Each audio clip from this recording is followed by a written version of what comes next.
마태복음 16장 13절부터 18절의 말씀 함께 저희 합독하도록 하겠습니다. 예수님이 세우신 교회라는 시리즈로 반석이 세워진 공동체라는 제목을 가지고 하나님의 말씀 나누길 원합니다. 마태복음 16장 13절부터 18절의 말씀 힘차게 합독하도록 하겠습니다. 예수께서 빌립보 가이사랴 지방에 이르러 제자들에게 물어 이르시되 사람들이 인자를 누구라 하느냐? 이르되 더러는 세례 요한, 더러는 엘리야, 어떤 이는 예레미야나 선지자 중에 하나라 하나이다. 이르시되 너희는 나를 누구라 하느냐? 시몬 베드로가 대답하여 이르되 주는 그리스도시요 살아계신 하나님의 아들이시니이다. 예수께서 대답하여 이르시되 바요나 시몬아 내가 복이 있도다. 이를 내게 알게 한 이는 혈육이 아니요 하늘에 계신 내 아버지이시니라. 또 내가 내게 이르노니 너는 베드로라. 내가 이 반석 위에 내 교회를 세우리니 음부의 권세가 이기지 못하리라. 하나님의 말씀입니다. 제가 더 주님의 교회 청빙에 응하면서 가장 많이 기도하면서 또 고민했던 것 중 하나가 뭐였냐면요, 첫 번째 설교를 뭘로 할까 였습니다. 그래서 지난주에 마태복음 16장 말씀을 통해서 교회가 무엇인가에 대한 이야기를 나눴죠. 한 주 기도하는 가운데 하나님 이제 두 번째 주부터 뭘 나눌까요? 이렇게 하나님 앞에 물었는데 하나님께서 이 마태복음 16장 말씀을 조금 더 나누면 좋겠다는 감동을 주셨습니다. 그래서 오늘은 반석 위에 세워진 공동체라는 제목 가지고 하나님의 말씀 나누기를 원합니다. 우리가 잘 알고 있는 것처럼 튼튼한 집을 세우려면 기초가 참 중요한 것 같습니다. 자료를 찾아보니까 고층 빌딩을 세우려면 기초가 20m에서 깊게는 한 100m까지도 이렇게 파고 들어가야 된다는 그런 것을 보았습니다. 사실 기초공사 하는 데는 시간도 많이 들고 돈도 많이 들죠. 근데 시간 많이 들고 돈 많이 든다고 해서 기초공사를 부실하게 하면 그 건물은 아마 쉽게 무너지게 될 것입니다. 예수님도 마태복음 7장에서 비유를 하나 하시는데 모래 위에 세운 집과 반석 위에 세운 집의 비유를 얘기하시면서 기초가 중요하다. 반석 위에 집을 세워야 된다. 신앙생활을 이 집에 비유하신 거라고 할 수 있습니다. 물론 신앙생활을 하면서 비바람이 불지 않으면 모래 위에 세운 집도 그럴듯해 보일 겁니다. 괜찮네. 이 집 참 잘 지었네 라고 생각을 할 거라는 거죠. 그러나 우리가 사는 세상은 문제없는 세상이 아닙니다. 끊임없이 비바람이 불고 때로는 울어야 되고 또 애통해야 되는 것이 우리의 삶이고 특별히 이민생활이라고 할 수 있습니다. 그런 차원에서 우리가 신앙생활을 하는 데 있어서 기초를 튼튼하게 세워나가는 것, 단단한 기초 위에 우리의 신앙의 뿌리를 내리는 것이 너무나 중요하다는 것이죠. 옆 사람에게 한번 이렇게 인사했으면 좋겠습니다. 한번 옆 사람에게 인사할게요. 신앙생활에는 기초가 중요합니다. 한번 인사하겠습니다. 신앙생활에는 기초가 중요합니다. 데살로니가전서 1장 6절과 7절 말씀을 한번 다 같이 저희 읽어보도록 하겠습니다. 힘차게 읽겠습니다. 또 너희는 많은 환난 가운데서 성령의 기쁨으로 말씀을 받아 우리와 주를 본받은 자 되었으니 그러므로 너희가 마게도냐와 아가야에 있는 모든 믿는 자의 본이 되었느니라. 여기 보니까 데살로니가 교회 성도들은 6절에 많은 환난 가운데 있었다. 영어로는 severe suffering입니다.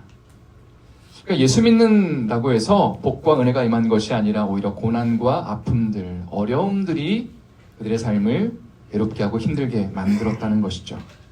7절에 보니까 이들이 모든 믿는 자의 본이 되었다. 모델이 되고 샘플이 되었다라는 말씀입니다. 사실 우리가 생각하는 예수 잘 믿는 삶의 모델은 이런 겁니다. 저 장로님 가정은 정말 신실하게 주님 섬기니까 자녀들이 다 잘 됐대. 저 집사님네는 정말 주님을 신실하게 섬기니까 사업에 대박이 났대. 이런 것들을 보면서 우리는 참 좋은 모델이다. 좋은 믿는 사람의 샘플이다 라고 이야기를 하고 싶어 한다는 거죠.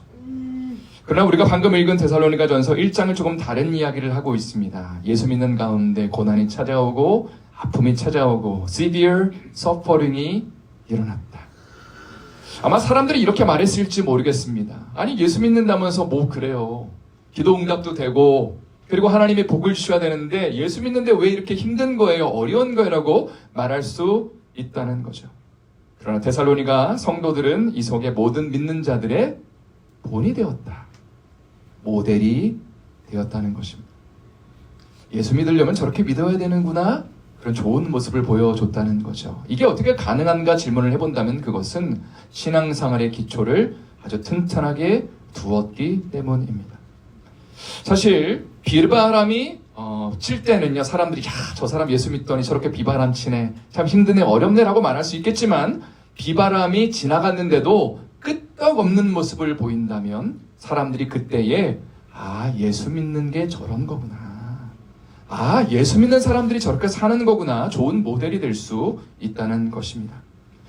모세 오경에 보면 구약 성경의 제일 첫 번째 5권의 책을 모세 오경이라고 부르는데요.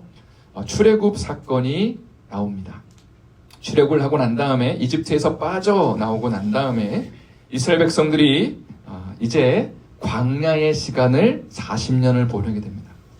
사실 이집트의 그 종살이에서 해방되고 구원받았으면 이제 우리가 기대하는 것은 이제 좋은 가나안 땅에 가서 누리면 되겠구나, 이제 고생 끝났구나 생각하면 좋은데 하나님이 이스라엘 백성들에게 허락하신 것은 가나안 땅이 아니라 40년 동안의 광야 생활이었다는 거죠. 그래서 우리가 질문할 필요가 있는 거죠. 아니 왜 하필 주님 구원 다음에 가나안 땅을 가야지 왜 광야의 시간이 허락됩니까? 광야는 먹을 것이 없고 마실 것이 없는 곳이죠. 밤에는 너무 춥고요, 낮에는 너무 더운 곳입니다. 쉽게 말해서 사람이 살 수 없는 곳이죠.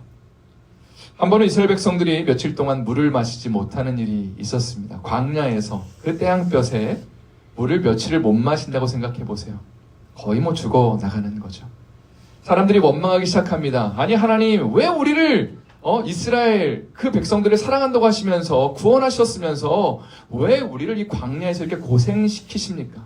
그냥 차라리 이집트에 있으면 더 나을 것을요, 그렇게 원망하는 장면이 나오죠.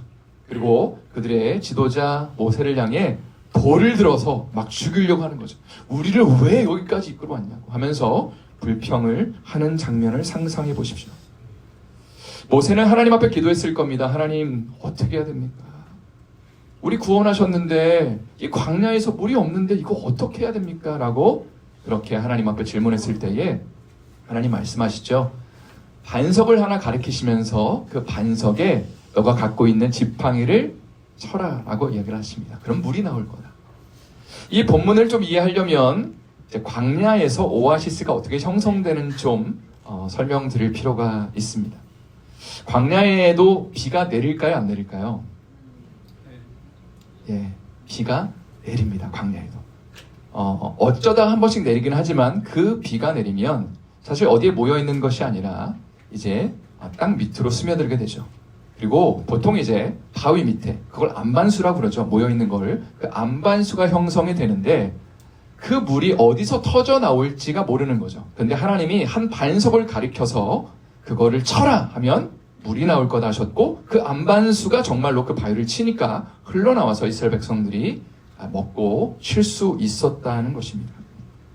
사실 이 말씀은 우리 신앙생활에 큰 깨달음과 도전을 줍니다. 왜냐하면 구원받은 성도들이 이 땅을 살아가는 것이 마치 광야의 시간을 보내는 것과 같기 때문입니다.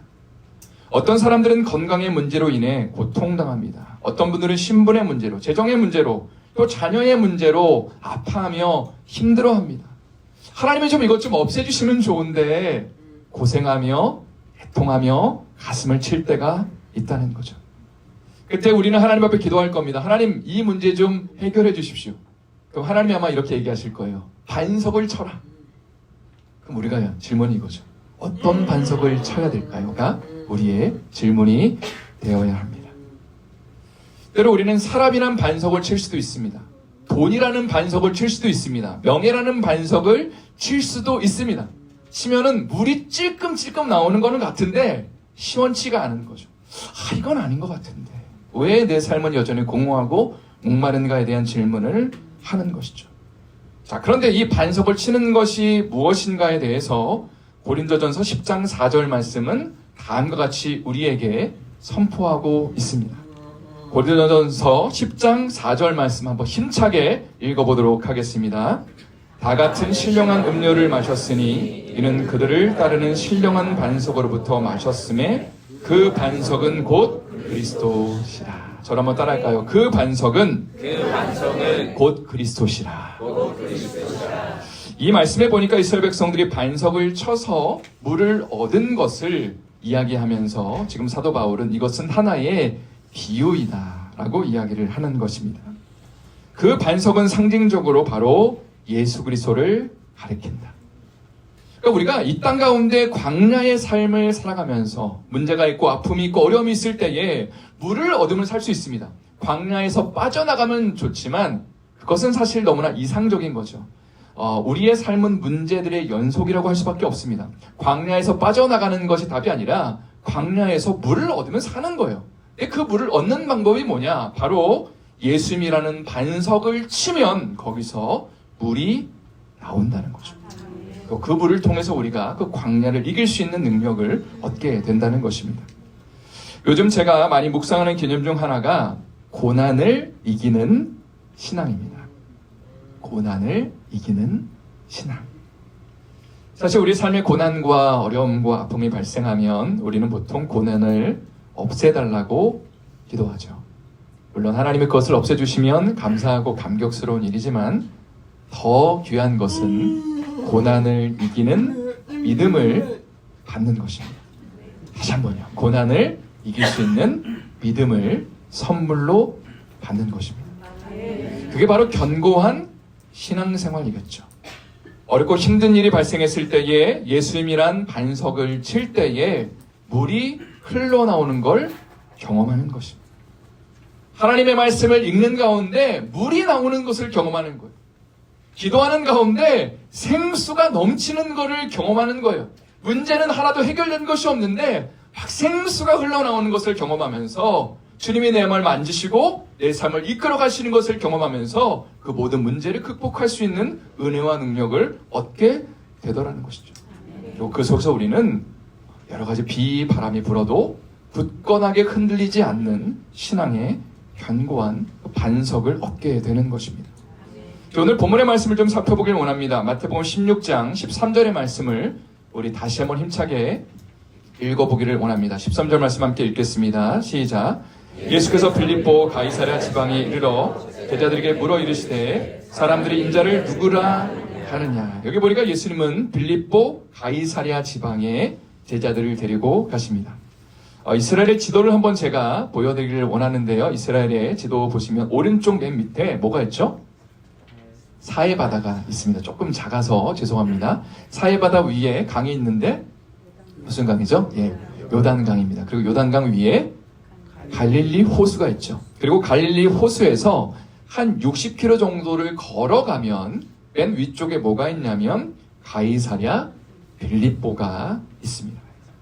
저도 얼마 전에 이스라엘을 다녀왔잖아요. 그래서 렌트카를 하고 이 가이사랴 빌립보 지역을 다녀왔습니다. 가면요 무슨 생각이 드냐면 여기가 참 대단한 도시였구나. 2000년 전에 그 많은 유적들, 화려한 유적들이 많이 남아있는 걸 보면서 여기가 참 문명의 중심지였구나라는 것을 알게 됩니다. 또 자연경관이 굉장히 멋지고 아름답습니다. 가이사랴 빌립보 지역이. 그리고 우상숭배의 진원지였다는 것도 보게 됩니다. 다음 슬라이드를 보시면요 2000년 전에 가이사랴 빌립보의 모습입니다. 참 뒤에는 이제 바위가 쫙 멋지게 있고 이 절벽 밑에 지금 건물들이 있는데 이게 다 신전들입니다. 우상을 숭배하는 신전들이, 이 신전터들이 오늘날까지도 남아있는 것을 보게 되죠. 맨 왼쪽에 있는 신전은 아우구스투스 신전입니다. 로마 황제를 신으로 숭배했던 곳입니다. 사람을 경배하고 사람을 신이라고 칭했던 신전이 있었습니다. 두 번째는 판신전이고요. 세 번째는 제우스, 네 번째는 네메시스 신전이 가이사랴 빌립보 지역에 있었습니다. 그런데 이런 질문을 하게 됩니다. 예수님은 왜 갈릴리에서 제자들과 함께 가이사랴 빌립보를 방문하셨을까요? 60km를 무려 걸어서 제자들과 함께 그곳에 가셨다는 겁니다. 곰곰이 생각해보면 예수님이 주로 사역하셨던 갈릴리는 시골 지역이었습니다. 깡시골이라고 생각하시면 됩니다. 문명이 발달되지 않은 곳. 세상 문화가 침투되어 있지 않았던 곳입니다. 그런데 가이사랴 빌립보에 오니까 막 정말 화려한 건물들, 막 사람들이 분주하고 바쁘게 움직이는 가운데 그 부유함, 풍요함을 누리는 것들을 봤을 겁니다. 또 로마 황제를 신으로 섬기는 사람들, 그 분위기, 이방 신들을 섬기는 문화 속에 사람들은 그 풍요함에 젖어드는 모습들을 보았을 것입니다. 마치 오늘날로 비유하자면 예수님이 제자들과 함께 아주 허름한 차를 끌고 깡시골에서 제자들을 이끌고 맨하탄 한가운데를 여행하시는 거죠. 거기 엄청난 건물들이 막 솟아 있습니다. 또 화려한 그런 문화적인 것들, 화려한 네온사인이 있죠. 막 또 세계의 그 돈들이 막 거기서 왔다 갔다 하는 그런 모습들. 그리고 거기서 그 자신의 부요함을 자랑하는 사람들. 거기엔 또 맛있는 음식점들도 많이 있죠. 근데 아마 제자들은 완전히 그림의 떡이라고 생각했을 겁니다. 왜냐하면 돈이 없거든요. 예수님과 함께 그 어떤 화려한 문명의 중심지를 갖지만 그것을 누릴 수 있을 만한 경제적인 여유가 없었다는 것이죠.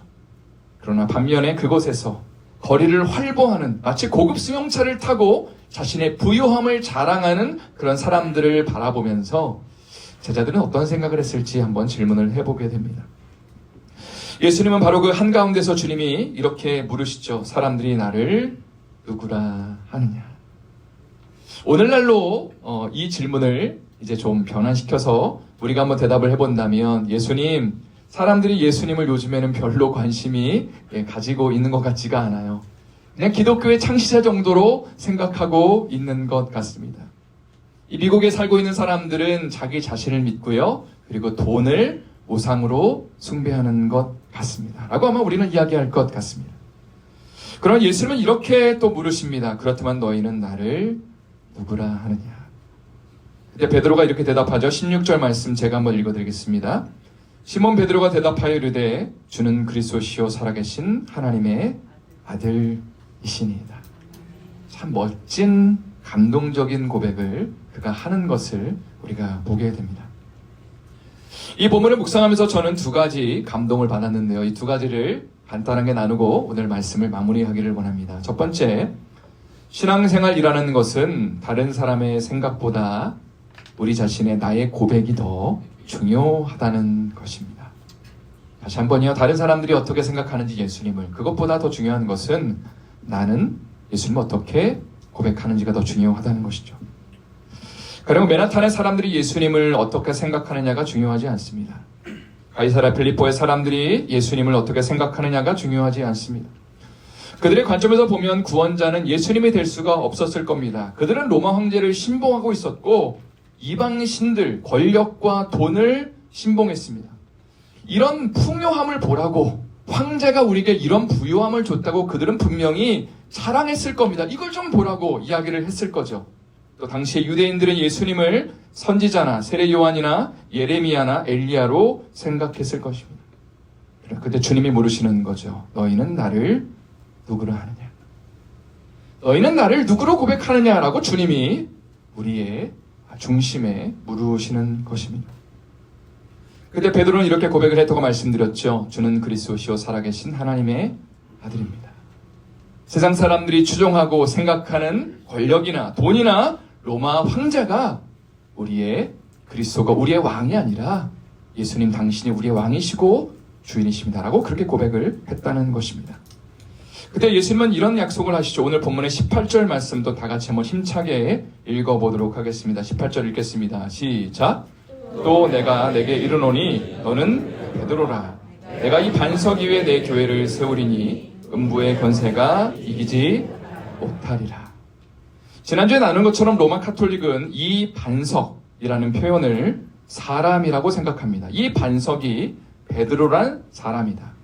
그리고 베드로 위에 교회가 세워진다고 생각하면서 일대 교황을 베드로라고 생각하죠.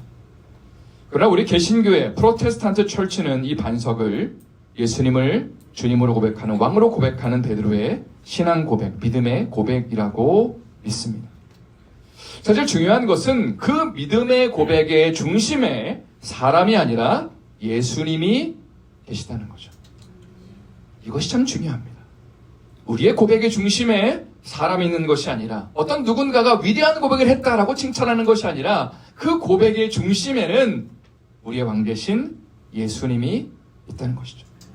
그분을 쳐다보는 것, 그분을 의도적으로 계속 기억하는 것.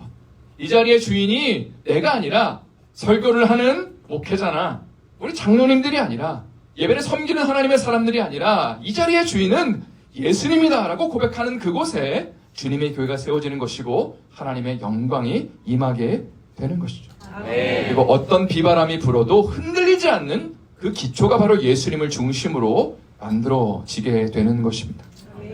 성도로 한번 생각을 해보면 오늘 본문에 등장하는 베드로를 한번 생각해 보도록 하겠습니다. 베드로를 중심으로 교회를 세운다고 하면 문제가 발생합니다.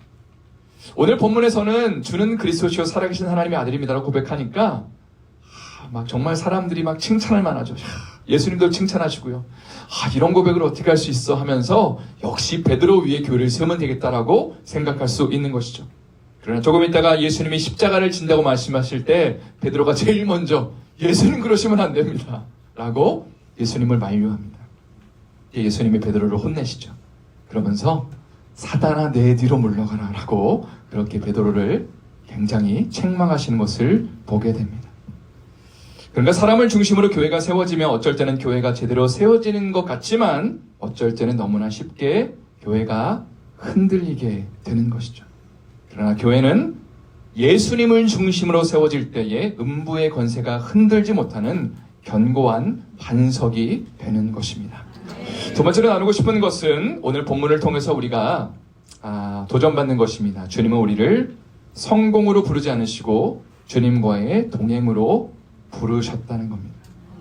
이 부분이 참 중요한 것 같아요. 조금 전에 나눈 것처럼 오늘 본문에는 두 가지 개념이 대조되고 있습니다. 한 가지는 가이사랴 빌립보의 사람들이 추구하는 가치관입니다. 또 다른 것은 제자들이 추구하는 가치관입니다. 가이사랴 빌립보의 사람들은 로마 황제를 신으로 숭배하고 있습니다. 이방 신들을 섬기고 있죠. 그 속에 물질적인 풍요와 권력과 성공의 삶을 보장받고 있고 누리고 있습니다. 이게 진짜다라고 하면서 이걸 믿으라고 이야기를 하는 것이죠. 그러나 제자들은 시골에서 올라왔고요. 돈이 많지도 않고 배운 것도 많지 않고 미래가 보장되어 있지도 않습니다. 그런데 베드로가 오늘 본문에서 주는 그리스도시요 살아계신 하나님의 아들이라고 고백하는 것은 이런 고백을 하는 겁니다. 예수님 저는요 세상의 풍요함이나 화려함이 중요하지 않아요. 저는 예수님이 중요합니다. 저는 주님과 함께 할 수만 있다면 그걸로 충분합니다라고 오늘 예수님 앞에 그렇게 고백을 하는 것이죠. 요한복음 17장 3절에 보니까 이런 말씀이 있습니다. 한번 다 같이 또 읽어보도록 하겠습니다. 영생은 곧 유일하신 참 하나님과 그가 보내신 자 예수 그리스도를 아는 것입니다. 여기 보니까 영생, eternal life가 무엇이냐? 죽어서 천국 가는 거라고 묘사하지 않으셨고요. 예수님이 혹은 열심히 교회 봉사하는 거, 헌신하는 거라고 그렇게 영생을 묘사하지 않으셨습니다. 영생은 곧 유일하신 참 하나님과 그가 보내신 자 예수 그리스도를 아는 거다. 지식적으로 아는 것이 아니라 그분과의 인격적인 교제를 통해 그분과 관계를 맺고 그분을 닮아나가고 알아가는 것이다. 그리고 그분의 일에 동참하는 것이 구원받는 삶의 축복이라는 것입니다. 사실 우리가 예수 믿고 구원받아서 신앙생활 하는 것이 단지 내가 기도하며 소망하는 것들이 성취되는 거라면 조금 재미가 없을 것 같아요. 저는 그렇습니다. 예수님 믿으니까 이것도 응답하시고 저것도 응답하시고 너무 좋은데요 라고 그 정도가 우리의 신앙생활의 전부라면 사실은 신앙생활이 별로 그렇게 매력이 없다고 저는 생각을 합니다. 그러나 영원하신 하나님을 알아가는 것, 예수님의 일에 동참하는 것, 그분과 교제하며 그분의 위대하심에 참여하는 것, 이 땅을 만드시고 지으신 온 우주 만물을 주관하시는 그 하나님과 그분의 아들을 우리가 알아가며 그분의 그 광대하심 앞에, 그분의 그 영광스러움 앞에, 그 영원하심 앞에 우리가 함께 그것에 동참하며 그 주님과 교제하는 삶으로의 부르심이라면 신앙생활은 정말로 너무나 매력적이고 그리고 감격스러운 것이 아닌가라는 생각을 하게 됩니다. 그리고 어렵고 힘들 때마다 반석이신 예수님께 나가서 반석을 쳐서 물을 얻어내는 것이죠.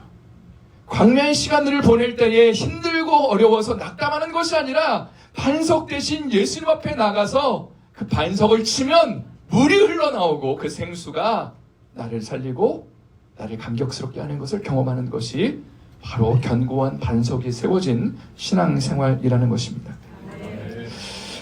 설교를 마무리하면서 한 가지 이야기를 하고 싶습니다. 느헤미야 프로젝트 52일 기도회가 한 주 동안 진행이 되었습니다. 저는요, 솔직히요, 처음에는 조금 52일이 길다고 생각을 했습니다. 원래 이제 미국에 오기로 결단을 하면서 21일 정도 하면 될까? 생각을 하다가요, 40일은 해야겠다라고 생각을 했습니다. 그러다가 기도하는데 자꾸 하나님이 느헤미야를 묵상하게 하세요. 느헤미야가 이제 성벽을 재건하고 그리고 무너졌던 공동체를 일으키면서 영적인 부흥을 일으켰던 사람이거든요. 자, 느헤미야 프로젝트나 느헤미야 기도회를 좀 불러야겠다. 그래서 제가 당시에 깜빡한 게 있어요. 느헤미야가 며칠 동안 성벽을 건축한지를 그때는 깜빡하고 있었는데 인터넷을 딱 찾아보니까 며칠 동안 했어요? 50일 동안. 자, 이건 빼도 박도 못하겠다 해서 50일 하기로 그냥 했습니다. 근데 제가 한 주 동안 기도하면서 느낀 게 뭐냐면요. 50일 기도하기를 잘했다는 것입니다. 왜냐면요, 기도가요, 막 억지스럽고 막 애써하는 기도를 할 때도 있어요. 기도가 안 될 때는 그렇게 해야 됩니다. 그런데 기도를 하다 보니까요, 정말 하나님의 임재가 너무 강한 거예요. 주님을 향한 그 갈급함과 간절함이 성도들의 마음 가운데 너무 많아서 정말 주님을 향해서 막 기도하니까 하나님이 우리 기도에 복을 주시고 은혜를 부어주시는 그 느낌이, 그 강력한 그 축복이 느껴지니까 너무나 좋고 감사했습니다.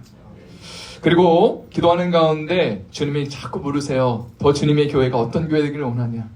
너 뭐 필요하냐? 라고 자꾸 물으시는 것 같아요. 사실 우리한테 필요한 게 많습니다. 예배 처소가 필요합니다, 주님이라고 말하고 싶고요. 또 예배 처소를 구하려면 예산도 있어야 되고 사람도 있어야 되고 그리고 또 다음 세대를 책임질 교역자도 필요합니다.